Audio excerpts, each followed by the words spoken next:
Honorable viewers, I welcome all of you to my YouTube channel, Department of English. Today, I would like to share with you summary of The Gift of the Magi, written by Way Henry. So let's get started. The Gift of the Magi is a short story written by the noted American author Way Henry. It was first published in 1906 as part of an anthology of short stories called The 4 Million. The story is known worldwide, and numerous versions of it have been created. It has been made into live productions, cartoons, movies, and television specials. With the story being set at Christmas time, it has become a holiday staple in many areas. The gift of the Magi begins at a small and major flight of Jim and Della Dillingham Young on the day before Christmas. Della has just finished paying the bills and finds that all she has left to spend on a person for Jim is 1.86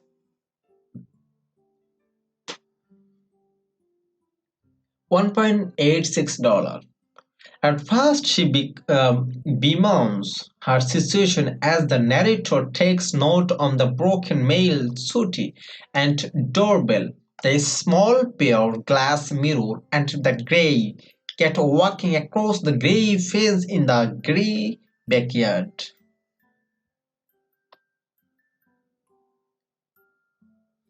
Dilla struggles to find a solution to her predicament.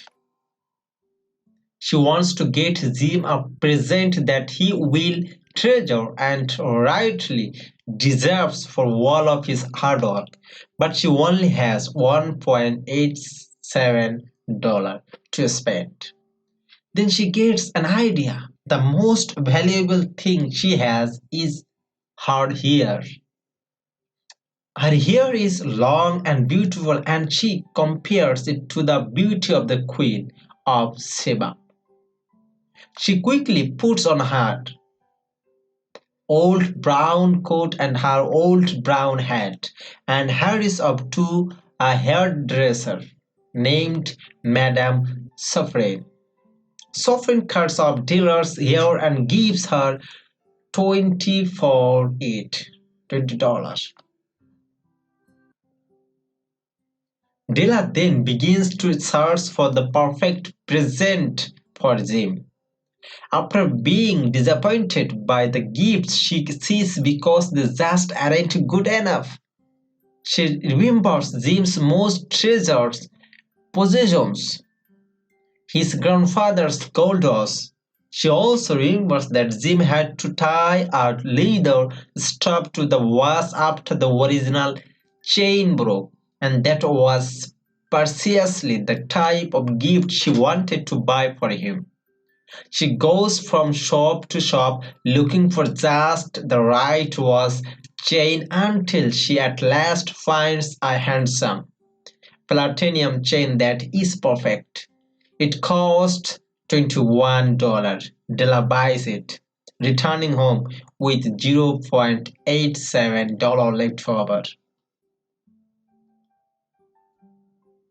Upon reaching their flat, Dilla begins to worry that Jim might not find her attractive without her hair, so she spends the rest of the evening trying to make it as presentable as possible.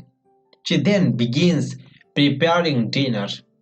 Jim comes home right on schedule, and as soon as he sees Dilla without her long, beautiful hair, he stops in shock.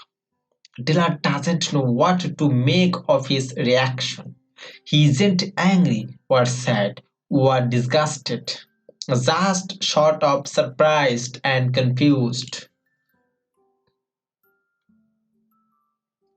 When she questions him, he hands her a gift and tells her that it is his Christmas present to her and that she will understand his reaction once she sees it. She opens it and sees that it contains a set of gums that she had been yearning for ever since she had seen them in a Broadway window. She had bought her a gift to go with her beautiful hair, and now she had no hair to put them in. Then Dilla remembers her gift for Jim and gives it to him to cheer him up. But it doesn't.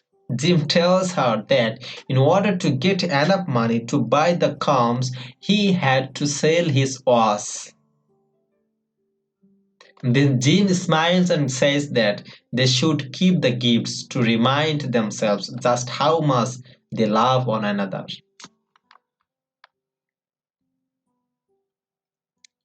The story ends with the storyteller comparing Jim and Della's gifts to the gifts of the Magi.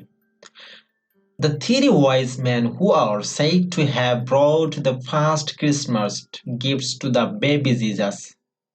We are told that even though the main characters would seem to be very foolish, as they gave up their most valuable possessions and were left with completely useless items. Because Jim and Della had to sacrifice their most precious belongings in order to obtain these gifts, they showed that their love was far more valuable to them than any possession could ever possibly be. The history of the gift of the Magi deftly displays powerful themes of love, sacrifice, and the concept of true value and worth. This has helped make it the timeless classic it has come to be.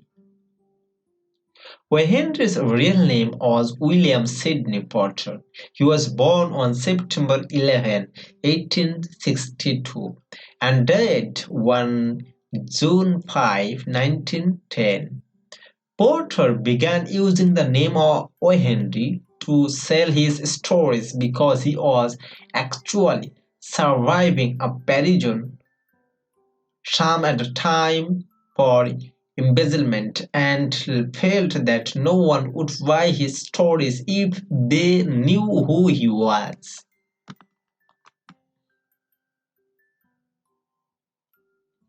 He worked as a pharmacist in North Carolina. Ryan's hand in Texas showed a good deal of talent as a draftsman, a singer, and a musician, and spent 6 months as a fugitive in Honduras, where he coined the term Banana Republic. He died from crisis of the liver, diabetes, and an enlarged heart. Henry wrote and published dozens of short stories, including The Ransom of Red Sheep, The Cough and the Anthem, and The Last Leaf.